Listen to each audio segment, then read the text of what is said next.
Christian parenting.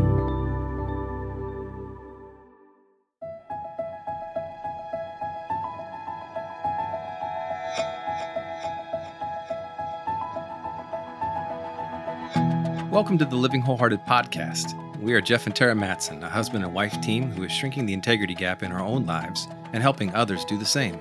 I'm a leadership and organizational development coach, and Tara is a licensed marriage and family therapist. We believe that if you have a following, you are a leader, and how you lead matters. Whether you are leading in the home, work, or community, we are bringing you biblical, clinical, and relational wisdom to help you in every relationship that matters most to you. None of us do this perfectly, but we are leaning into the reality of our humanity and profound wisdom of grace.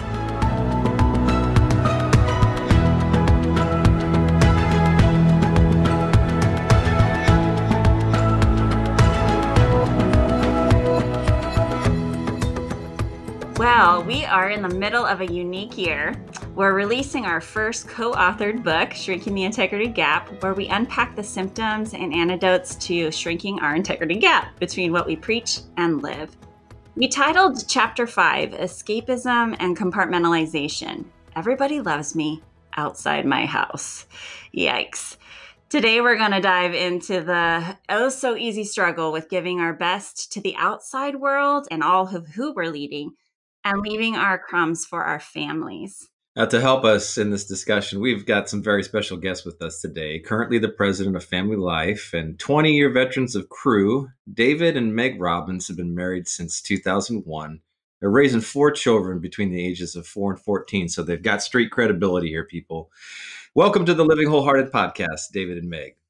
Thanks for having us to talk about something that we are certainly qualified about, the crumbs left on the ground and having to pick them back up. So this is good. Okay. All right. So we're in good company today. Good. Well, before we start, we always love to hear a little bit of your love story. So tell us a little bit how you two met and you decided to actually marry each other. Well, David was actually my orientation leader when I was coming into college as a freshman, and he was a junior. You know, I wouldn't say that the sparks necessarily flew during orientation, but in the fall. What's true, though, is that I did make an impression. I was reading the roll, and it said Mildred. And I was like, there's no way this freshman girl's named Mildred. And that is my legal first name. Mildred. I saw her full name, and I was like, the initials spell Meg. I'm going to go for it. And I called out Meg.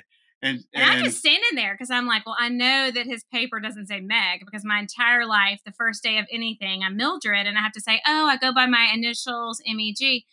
And anyway, so finally I'm like, well, I go by Meg, but I'm pretty sure that's not what your paper said. And he was like, well, I mean, I didn't think you'd go by Mildred. Which, so, how horrifying is that? Someone else could have, you know? I love my name. I love my name. Thanks. But anyway, as the semester rolled on, yes.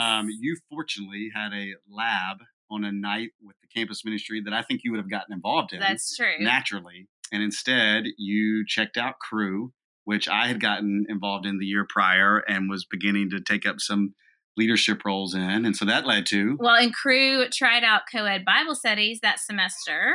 And David was co-leading with a girl that I had met. This new friend of mine invited me to her Bible study. And she said, hey, you might even know the guy I'm leading with. Everyone at that time called him D-Rob. Some people still do.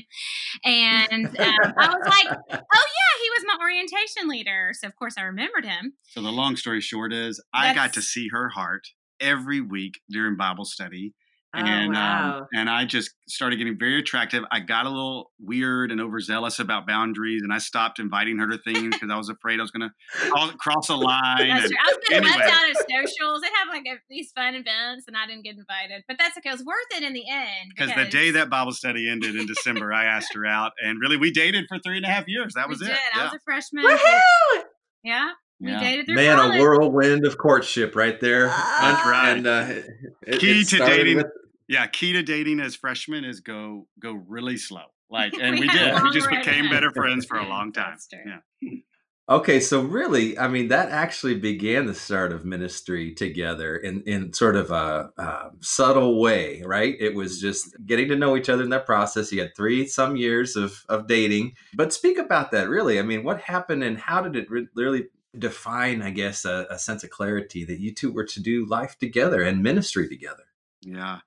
Well, I was praying my junior year. My dream was to go to New York City and be an advertising account executive. And I was on that train and pretty driven for it. And God really began to take a hold of my life, got to see amazing things happen. And, a vision of a senior passed a vision down to me for our fraternity house. And God just started bringing people into relationship with him and just so cool. And so my junior year, I was praying like, okay, Lord, do you want me to have a season of full-time ministry? And I remember it was 7:30 a.m. December 28th.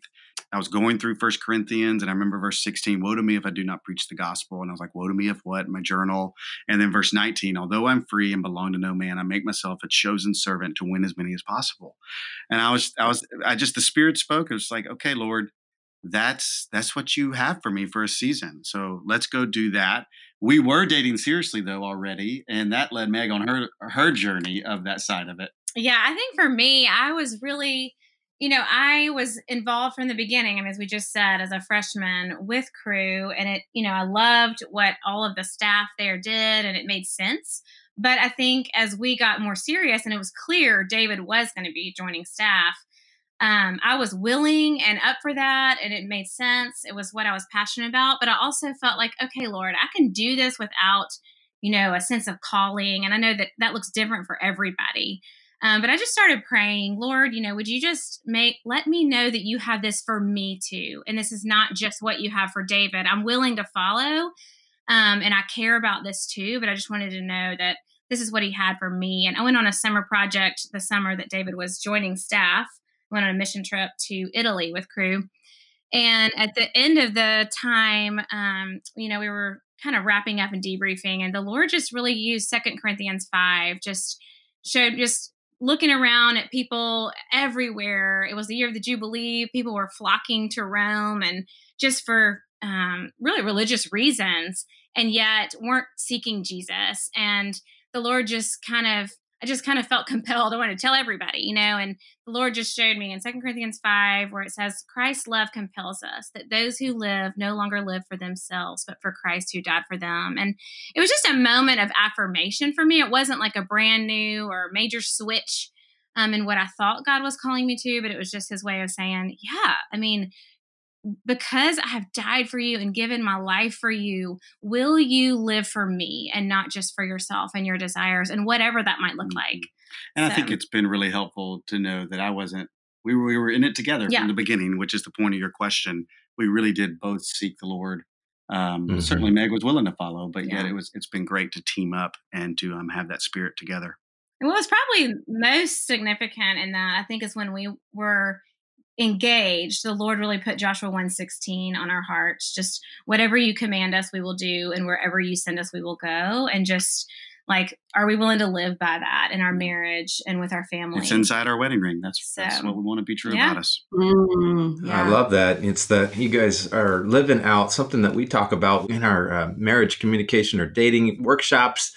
We often talk about the importance of I have a voice, you have a voice, and the importance of staying present. And I'm hearing you guys describe how you did that in your dating relationship, individually, in your own relationships with Jesus, seeking him and he gave you that clarity through the Holy Spirit and his word about the heart to reach the lost and to share the good news. And it brought you together in such a strong way, a conviction of from your individual relationships with Jesus to how that could look like in partnership in marriage. And that's beautiful. You two know leadership well. You've spent years leading leaders, both nationally and internationally, and now overseeing an organization that reaches millions today. You can appreciate the difficulty of balancing it all. I know you can. You've described that a little bit already, but why do you think there's such a temptation for leaders, specifically Christian leaders, to give their best to those in their ministry influence on the job, and sometimes let their families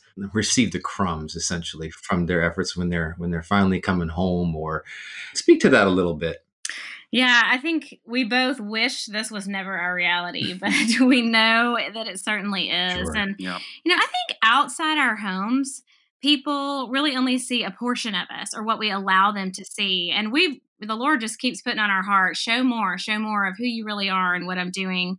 But it just doesn't come naturally. And so it's easier to get approval and affirmation and see fruit in ministry outside our home. And I think inside our homes, I mean, for me, I know, in our family, David and our kids know me better than anybody. I mean, they see the good, the bad, and the very ugly, and my deep need for Jesus. And I think, if we're really going to make an impact in our homes and with our children and love them well, we have to deal with that. And it's scary. It's hard to do. It's exhausting. But I think we have to face, our deep need for Jesus and our brokenness.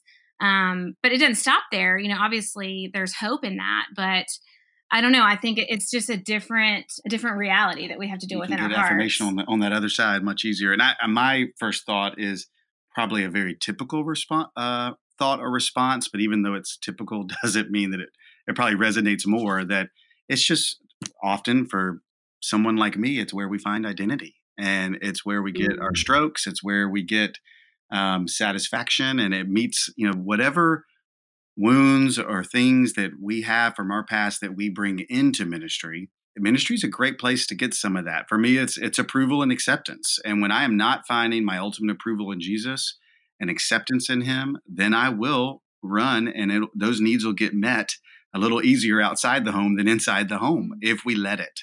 Obviously, that's not what it's intended to be, but I think that's what often happens. And I just think, something practical in the solutions, just are we willing to pay attention to the wake up moments? I remember when we had our firstborn who had some special needs, it was the wake up moment I needed. We'd come back from overseas. Meg thrived overseas, and I had not entered her grief at all. I was getting to lead, and I dived right in and was building this team. And she, we were in it together, but she was hurting and I wasn't paying any attention at all. It took me, having a special needs kid to kind of wake up to the reality of, oh wait, things aren't right. And I just think, all right, by grace, God gives us those wake up moments. I'm always praying, Lord, let it come sooner than later. Don't let me be develop hard-heartedness and stubbornness. Make me be quick to repent. And that was a key moment. And there's been lots of others. And are we willing to pay attention to them? I so appreciate that. The willing to pay attention, the prayer of humility to say, help me to not develop that hard heart and to stay tender towards you, Lord, but also to your wife. And I love just the humanity you guys are talking about. It is so normal and typical for us to want to find our identities outside of just Jesus. Right. and our homes don't really provide a lot of affirmation, when you're raising kiddos and they aren't appreciating a lot of what we're doing for them yet. Speak about it a little more practically. You are leading significant ministries, and you are, got kiddos in the home right here and now. What do you guys do in your day-to-day life or in your monthly rhythms that help you keep the main things the main things? I mean, I would just say one is to indulge in the ordinary. Like, do we as leaders fully embrace our humanity and how ordinary we are, and make rhythms in life and practices in life super real? And, for me, that looks like when there's not travel, it's all right, I'm committed to take the kids to school. And that time that can be used along the way, as we take kids to school in the morning, is a big deal. And yes, I got plenty of things I could do if I started my day earlier. But really, that's just one of those internal commitments that we've made as a family. When it comes to hard cutoffs on the day, yes, there's seasons where that's not the case. We have some pretty serious hard cutoffs unless we're traveling. Like when we're traveling, we're full tilt, and I play a lot of catch up. When not, it's going all right. Are they really my most important relationships? If God and the covenant relationships he's given us, and him being a covenant relationship too, are the most important relationships, am I really placing those in core priority? And that is just we will constantly be tempted to drift from that. Mm-hmm. And the pulls on us as leaders will always be more. Whenever withdrawals come out, do we have the rhythms, ordinary, just we're normal people, full of dignity and depravity? Do we have the ordinary rhythms that put the deposits back in? It's really, really good points. The ordinary rhythms. I love that. And I share that same thing that you just described, the taking the kids to school, for example. We live a little ways out from school and chosen to drive the kids to school when they were going to school. COVID has changed that a little bit here. But we'll get back to that. But there's something special that happens in that 15-minute little commute each day, and to not miss the moments, right? And that's the staying present in the ordinary. And I love that. Meg, is there anything that you wanted to add to that just in terms of your guys' rhythms, or just the fun things that you guys carve out and try to integrate to stay present with each other and keep those priorities of your covenant relationships priority? Right. I mean, it's a great question. I think one thing especially through COVID, even just our marriage, it's been hard to find time just for us. Our kids are here all the time. Although our kids actually did just start school in person. Who knows how long that will last. But we are, it's just been a struggle. What does it look like? For a long time, there was definitely no getting away and going out anywhere. But just trying to make time, whether that's just sitting outside for a little bit or taking a little walk at sunset. Since we've just moved to Florida, there are actually beautiful sunsets here. And, we kind of tell the kids, thankfully we have one who's 14. So we kind of say, okay, we're going to be gone for 15 minutes. Mm-hmm. There we go. Okay. Don't kill each other. Something. So, but I think our desire is to disciple our kids, but I think I've had to learn, I'm still learning that looks really different than it does with discipling someone when I was in college. It's not that we're sitting around a table and we're just looking at scripture for an hour. It's the life on life, being willing to show up and say, I'm sorry when I'm the one who messed up. I probably wouldn't lose my patience with a friend in my sorority when I was in college discipling someone, but I definitely lose my patience with my kids. And so discipleship looks like humility and showing them where I need Jesus too. And if I'm telling them, to do something, and yet they see whether I'm doing it or not, so just that I'm not setting the bar at perfection, but walking with Jesus. And just embracing discipleship is not as clear cut as maybe I would like or feel like it should be, but just life on life. That's such a great reminder. And I think, leader types particularly have such high expectations for ourselves. And I was just talking with a young mom who is a significant leader. God's given her great influence. And she was just asking me very practically, like, when do you have your quiet time? Like, I can't find time with my littles. And we were just literally talking about, like, it looks different in every season. I'm just now getting back to where I get to choose when I want to have it.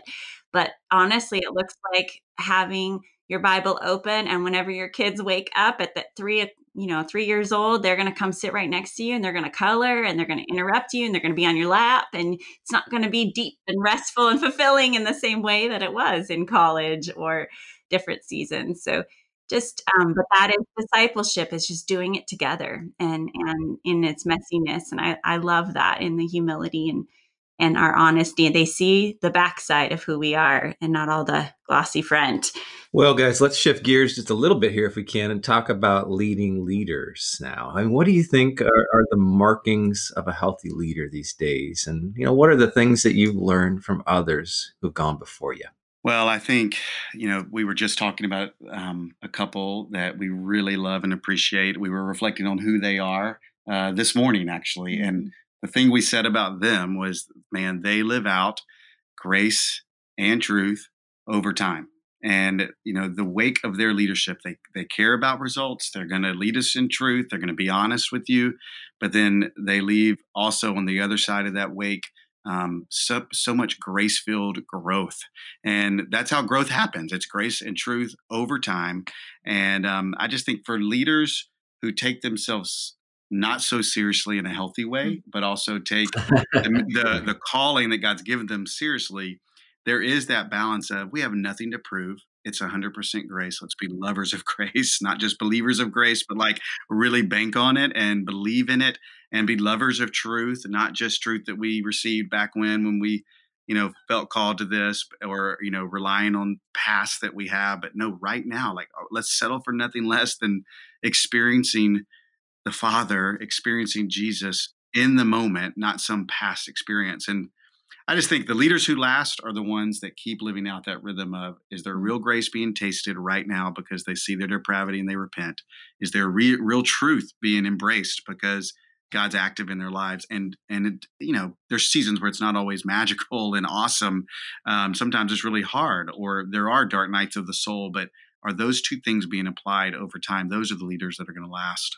Yeah, and I think we're talking about how, I think something else about this couple that we've loved is that they just live in humility, and they're not afraid. They're not necessarily airing all their dirty laundry, but they're not afraid to point you to Jesus by showing where they have come to Jesus too, and in an ongoing way. And I think there's just something attractive about leaders who kind of knock down their own pedestal. They don't leave the illusion that they're on one, and they don't allow the people that are following them to think that they have arrived and they have it all together, but they continue to say, you know what, I'm still following Jesus and coming to him, and let's do that together.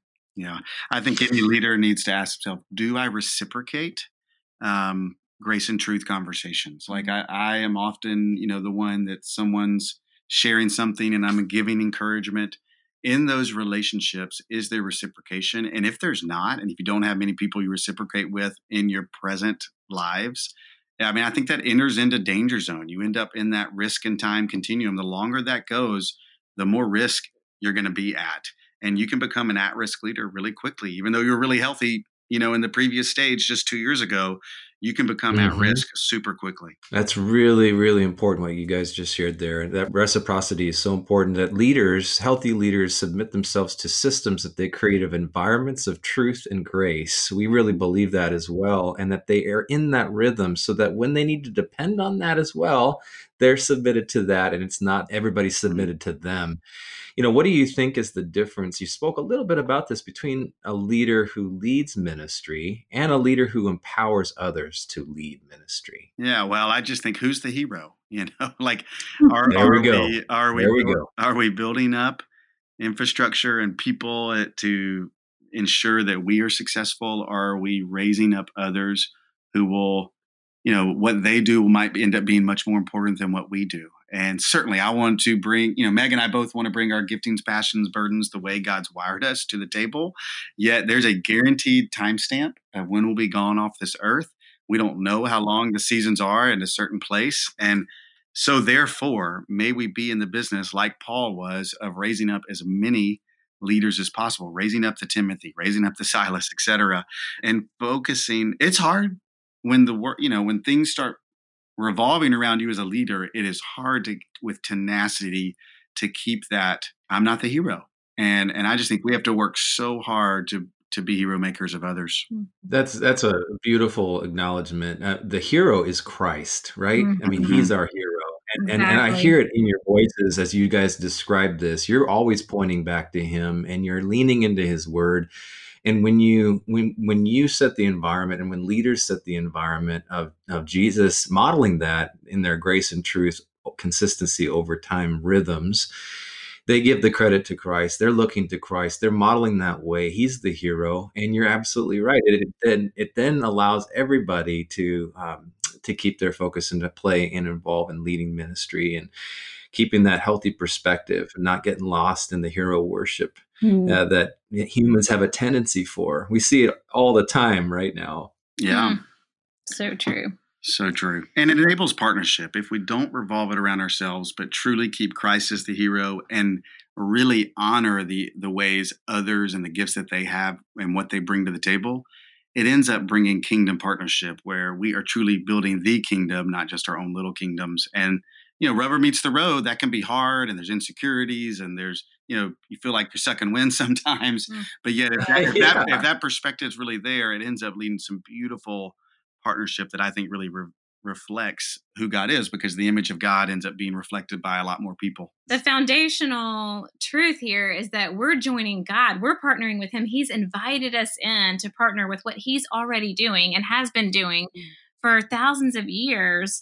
And, we have to keep that perspective that we're partnering with him. It makes it easier to remember we're partnering with others too. And this is not our thing. This is his thing bringing glory to his name. Well, that just brings us to our next conversation about the myths of leadership, because what you guys are speaking to is so honestly countercultural. I mean, the messages around us are, you got to hustle. You got to make your way, take your dreams and, take it by your mark and leave your mark. And what you're speaking to of the gospel message is so countercultural.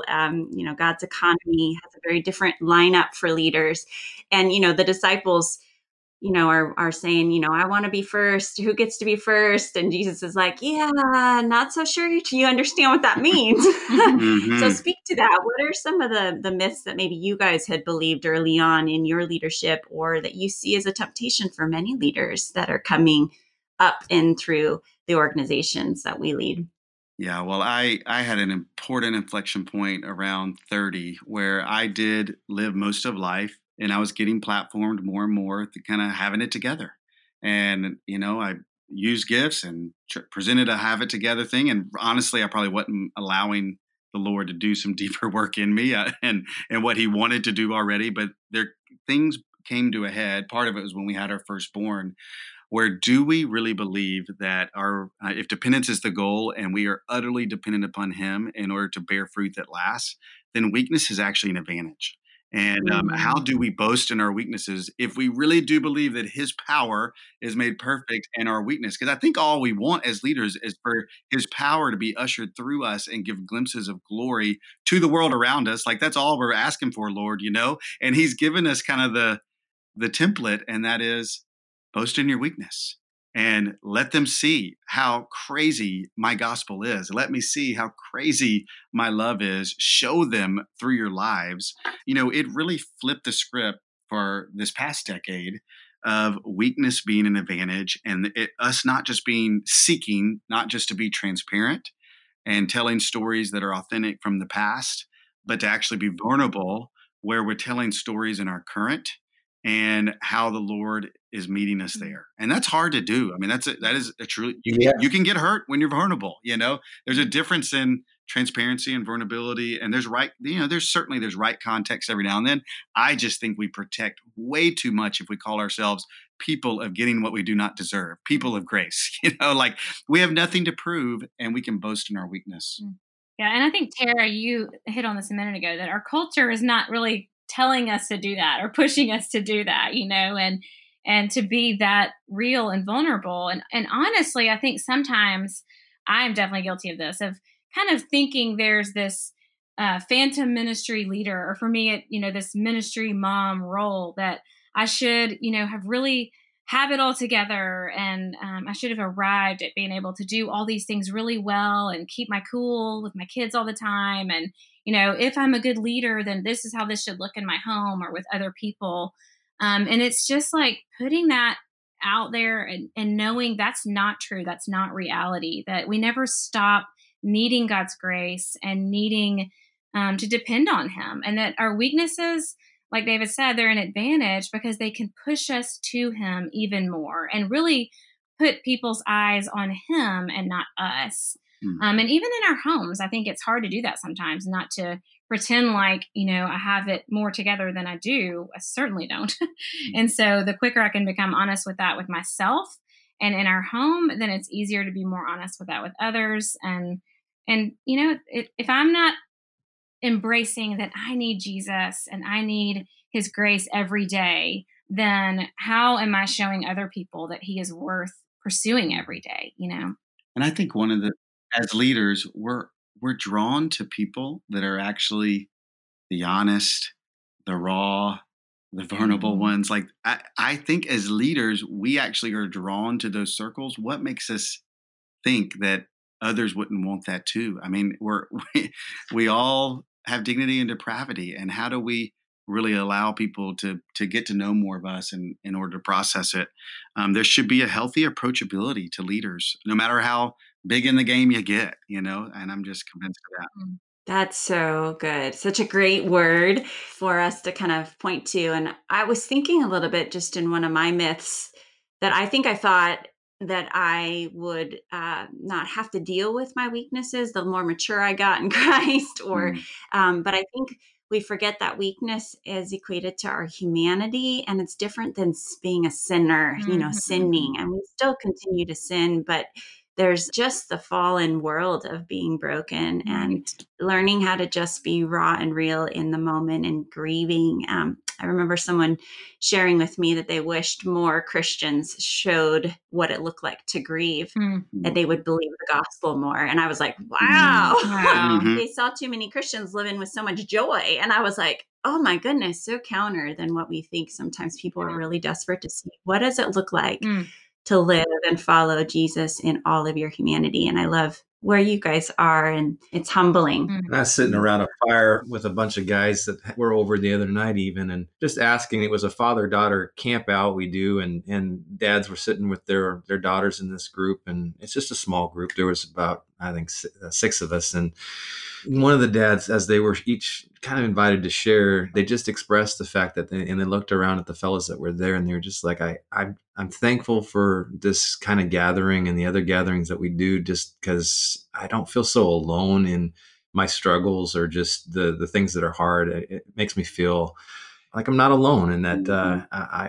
hear other people, how they're addressing their challenges with God, and it gives me an idea and some comfort, and this is a younger believer, and he's sharing that, and it's just awesome to hear that. We need that, and that's what you guys have done here for our listeners today. You guys, as a couple, been at this for a while, are talking about what's happening right now, and David, you articulated this too, just to say not to just keep working from the past, but where are we at right now, and what are we dealing with right here in the moment, and staying present. I want to ask each of you before we transition and finish today's interview. What, knowing our audience, we work with leaders, and that incorporates anyone with the following. So we're talking about parents, we're talking about couples, we're talking about families, we're talking about CEOs, and as you think about a word of encouragement, I'd like to hear from each of you here. What's a word of encouragement that you would have to our audience in this? Yeah. session? I mean, I think I think the Lord, even just this past year, I think the Lord is just constantly reminding me, and I would say, just share this, just to continue to seek Him. I think you said earlier, Tara, that, I guess I probably speak from a perspective of a mom, but different phases of life look really different, and you don't always have maybe the time that you want or the capacity. Even especially when I look back at what quiet times used to look like. He's the God of the universe. And if some days I have 15 minutes, some days I may have 5, some days I may have an hour, but He can use whatever we bring to Him and multiply that and meet us in that moment. And I think it's just, for me, the Lord just keeps reminding me, just, always just seek me first before you dive into your day, before you pick up your phone, before you start accomplishing things on your to-do list. Come to me in whatever moments you have, and I'll meet you there. Yeah, if we just didn't pick up our phones before we went to His Word. That is a principle we're trying to live out. It's hard. I would just say, that's hard. David actually just bought an alarm clock so that he doesn't have his phone. I bought an alarm clock. I took took my Gmail app off my phone. I'm trying, guys. There's ways around it, but I'm trying. Good job. That is real stuff right there. That's hardcore. That's hardcore. He's more hardcore than me, for sure. Alarm clocks are hardcore. There's the one tweetable moment from this whole thing. There it is. So I would just say, something that I just seek to live by, because it's something that in that time in my young 30s, God planted in there that I don't think I'll ever outgrow. And that is not just being a believer of God, but a lover of God, because lovers show and tell the things that they love. And way too often I know all the things to do, and I can, teach something off the cuff, and I'm good at doing all the right things.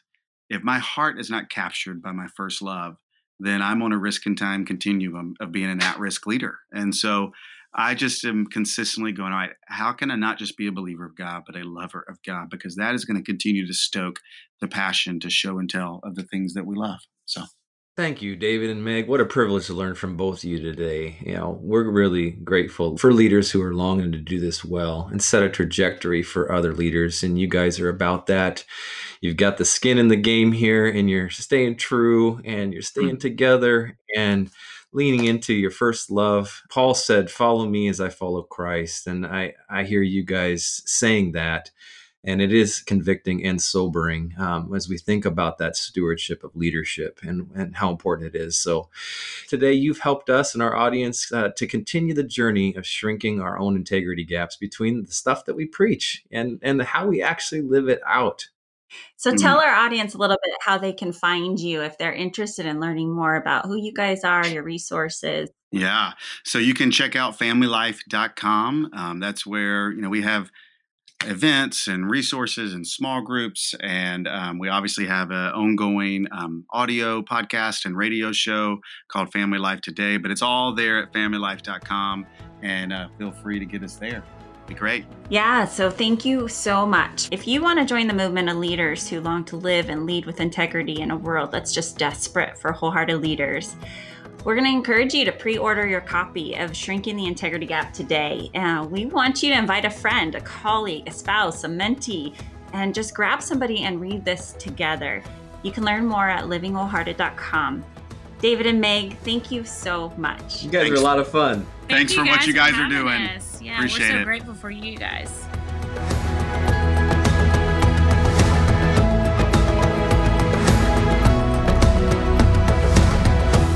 This podcast is powered by Living Wholehearted, Courageous Girls, and the Christian Parenting Podcast Network. Thank you for joining us in this critical movement of shrinking our integrity gaps between what we preach and live.